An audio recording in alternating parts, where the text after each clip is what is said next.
Hello and welcome everyone. Today we will be discussing Chapter 9 Plan and Track Your Finances. Our main objectives for this chapter is first, finance your business, pro forma financial statements, and record keeping for businesses. Good day everyone. Today, I will be discussing about assess your financial needs. As you start a business, you will have many decisions to make regarding its financing. Your financial needs will vary depending on the size and type of business you start. So kung nagsisimula ka ng isang maliit na business, maaari mong ibigay ang lahat ng puhunan mo na kakailanganin mo. Kung ang iyong negosyo ay magiging malaki o mangangailangan ng mga espesyal na kagamitan, maaaring kailangan mong humingi ng tulong sa iba upang makalikom ng puhunan. And in order to begin, you should estimate your startup cost and create a personal financial statement. Then you will prepare pro forma financial statements of the cash flow statement, income statement, as well as the balance sheet. And also, financial statements based on projections are known as pro forma financial statements. Next is the startup cost. So, itemizing your startup cost is an important part of determining how much money you need to start your business. And gusto mong tiyakin na you have accounted for all the items na kakailanganin mo. So, common startup items to be purchased include the following. So, equipment and supplies such as computers, telephones, and fax machines. Furniture and fixtures such as desks and chairs. Vehicles such as delivery trucks. Remodeling such as electrical and plumbing expenses, legal and accounting fees, and licensing fees. Next, personal financial statement. In order to determine if you have the resources you need to finance your business, begin by assessing your net worth. Net worth is the difference in what you own, called assets, and what you owe, called liabilities. Net worth is also referred to as equity. To calculate your net worth, kailangan mong mag-prepare ng financial statement. On the left side, list all your assets with their value, include cash, investments, and any property. Total worth of these items. Sa right side naman, list your liabilities, total amount that you owe. Then, subtract your total liabilities galing sa iyong total assets to determine your net worth. Next is the equity capital. So, merong dalawang types of financing na available for your business. Ito yung equity and debt financing. You must consider your company's debt to equity ratio, or the relation between the dollars you have borrowed and the dollars you have invested in your business. Lenders and investors look at this ratio to assess risk. The higher percentage of your own money that you have invested, the easier it will be for you to get the others to invest.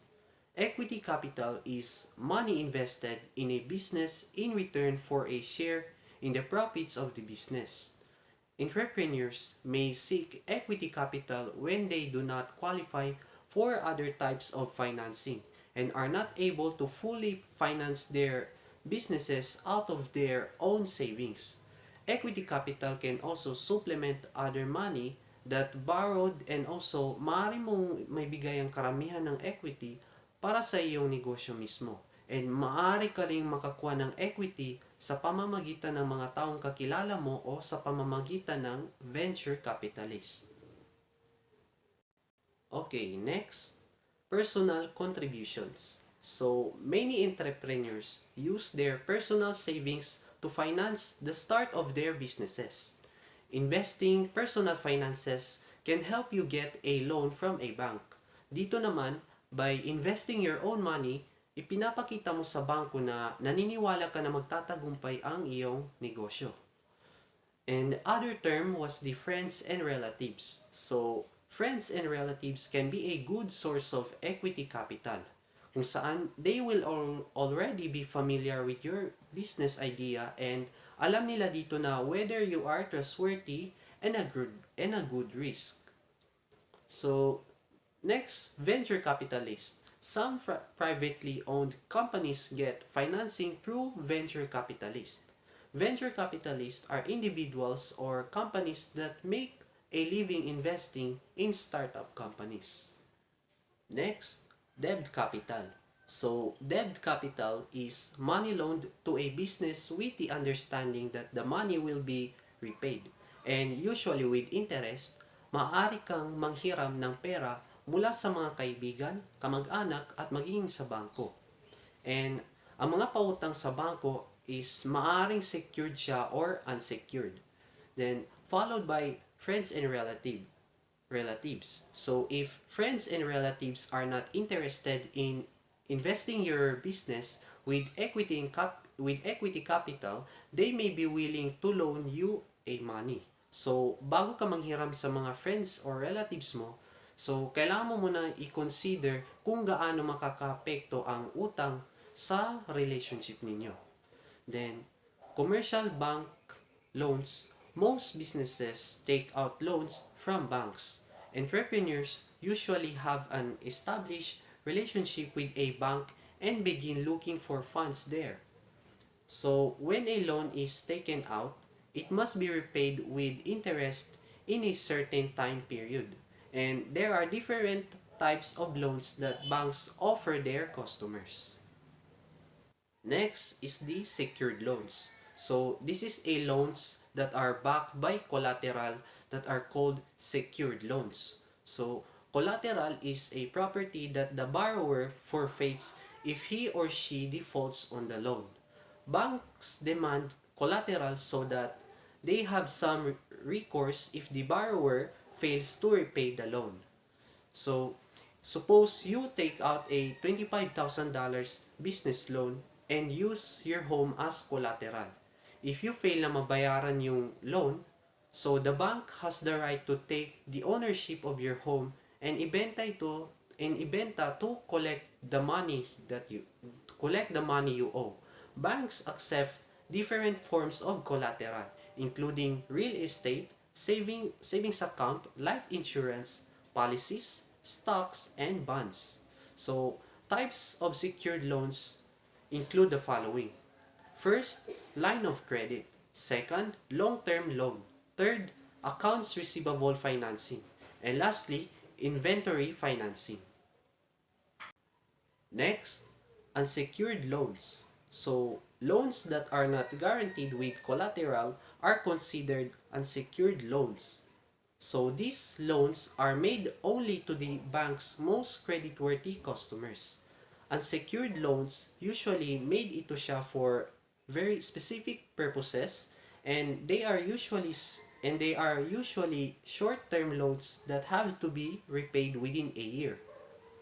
So reasons a bank may not lend money.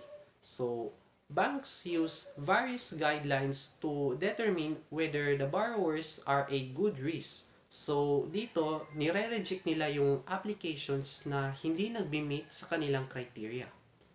So, some of the main reasons bank turns down loans applicants include the following.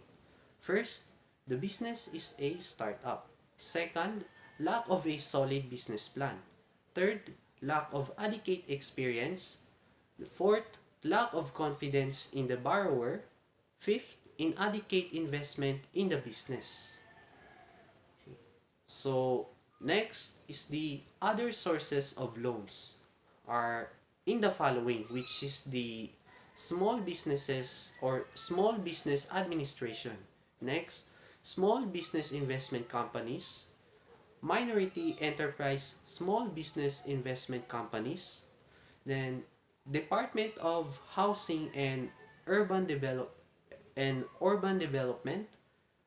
the Economic Development Administration, then state governments, and lastly, local and municipal governments.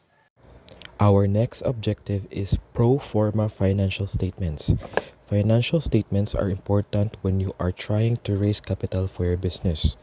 The financial statements you prepare for your business plan are pro forma financial statements and are based on projections. Cash flow statements, income statement, and balance sheet all tell you something different about the condition of your business. The first financial statements is the cash flow statements. It is an account report that describes the way cash flows into and out of your business over a period of time. Because it deals with actual cash coming in and going out of a business, it shows how much money you have available to pay your bills. Forecast receipts and disbursements. In order to create a pro forma cash flow statements, you will need to estimate your monthly cash receipts and monthly cash disbursements.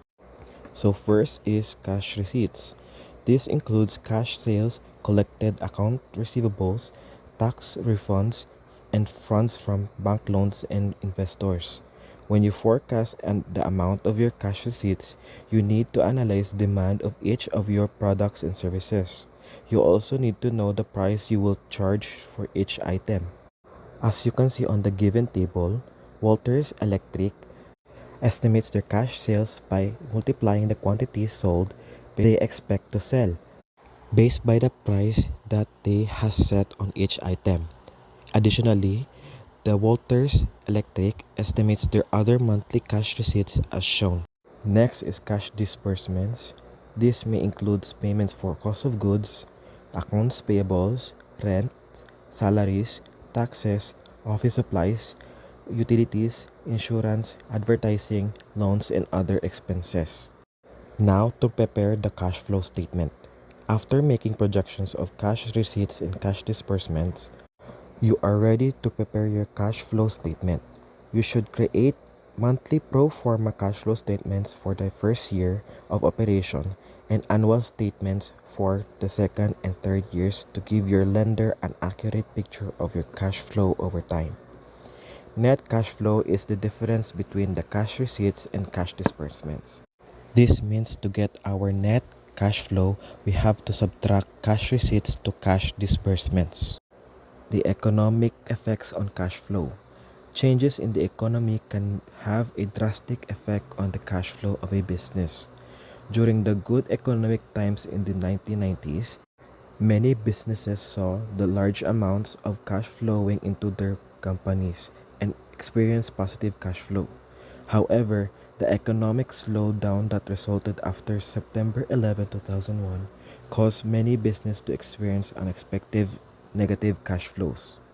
When making projections, business owners should look at economic forecasts and make conservative estimates. Remembering the changing economic conditions can affect cash flows, it is best to err on the side of caution. The next financial statement is the income statement. An income statement shows the business revenues and expenses incurred over a period of time and resulting profit or loss. For this reason, it is sometimes called the profit loss statement. An income statement can help you do the following. First, examine how sales, expenses, and income are changing over time. Second, forecast how well your business can expect to perform in the future. Third, analyze your costs to determine where you may need to cut back. And lastly, to identify categories of expenditures you may want to increase or decrease, such as advertising. While cash flow statements deals with actual cash coming in and going out, the income statements shows revenues that you may have not yet received and expenses that you have not yet paid. Preparing a pro forma income statement for a number of years will help lenders to see the long-term growth of your business. The pro forma income statement consists of the following parts: revenue, cost of goods, gross profit, operating expenses, net income before taxes, taxes, and net income or loss after taxes. This table shows you all the parts of the pro forma income statement. The last financial statement is the balance sheet. It is a financial statement that lists what a business owns, what it owes, and how much it is worth at a particular point of time. It does so by identifying the assets, liabilities, and owner's equity of the business. It is based on the accounting equation asset minus liability equals owner's equity. To prepare a pro forma balance sheet, you must estimate the amount of assets, liabilities, uncollectible accounts, and asset depreciation when preparing a pro forma balance sheet for your business. And so, we identify the types of asset, liabilities, and asset deductions. For types of assets, business separates asset into fixed assets and current assets. Fixed assets are those that will be used for many years. They include buildings, furniture, and computers. Current assets are cash. Other assets that can be converted into cash and items that are used up in normal business operations. One asset can be converted into cash is inventory. Assets that are used up in business operations are supplies. Next is type of liabilities. Businesses usually separate liabilities into long-term liabilities and current liabilities. Long-term liabilities are debts that are payable over a year or longer. A mortgage is a type of long-term liability. Current liabilities are debts that are due to be paid in full in less than a year. A special kind of liability is accounts payable. Accounts payables are amount owed to vendors for merchandise purchases on credit. Because the business generally pays invoices from vendors within 30 to 90 days, accounts payable is a current liability. In asset reductions, some customers will fail to pay the merchandise they purchase on credit. The amount a company estimates it will not receive from customers is known as the allowance for uncollectible accounts. This amount should be subtracted from assets.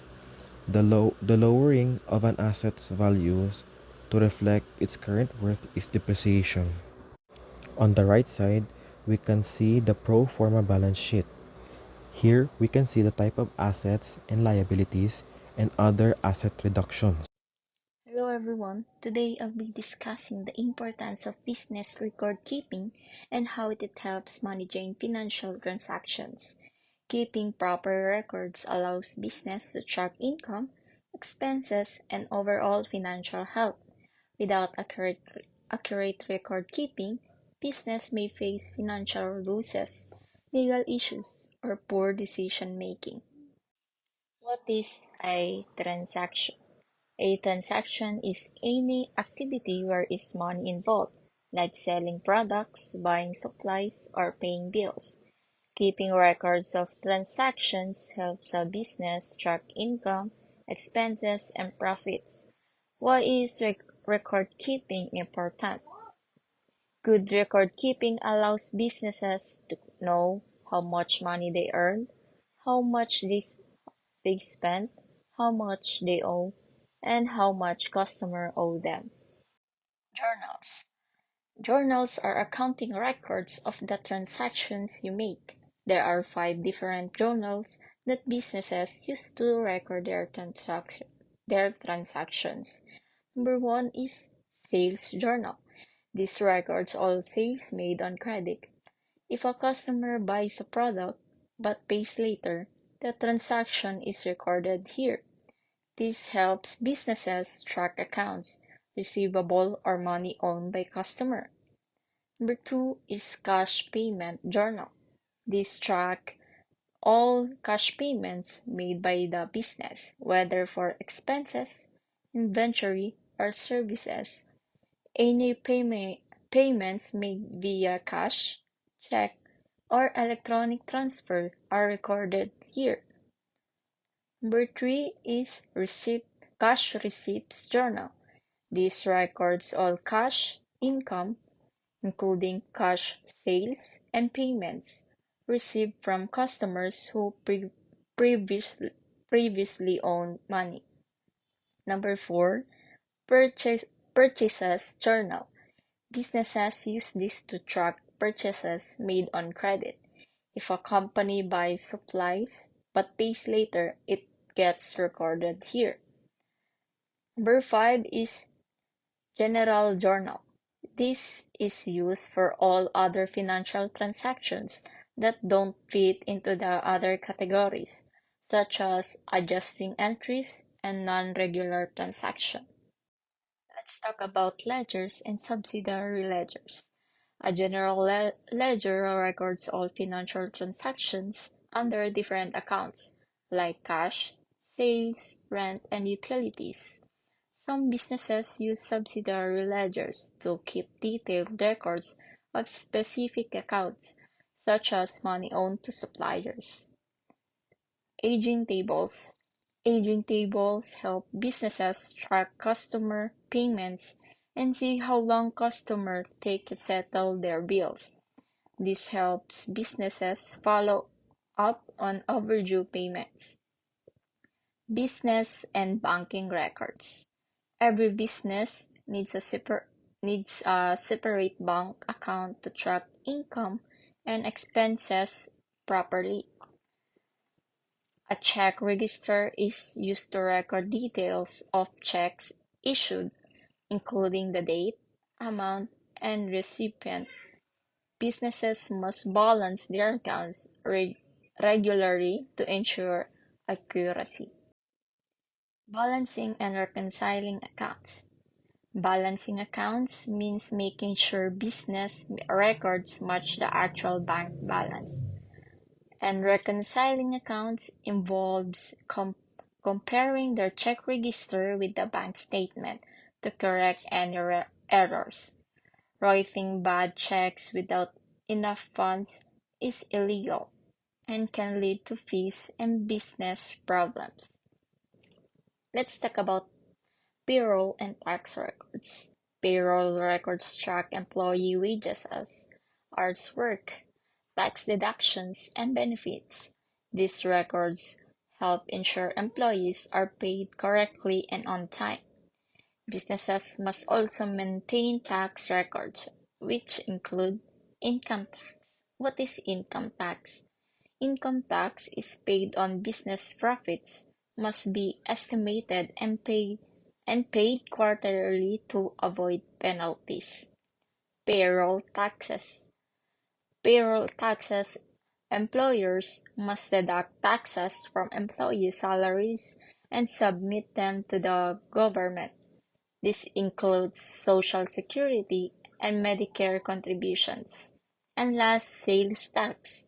Sales tax is charged on goods and services. Businesses must collect and send it to the government. That's all. Thank you.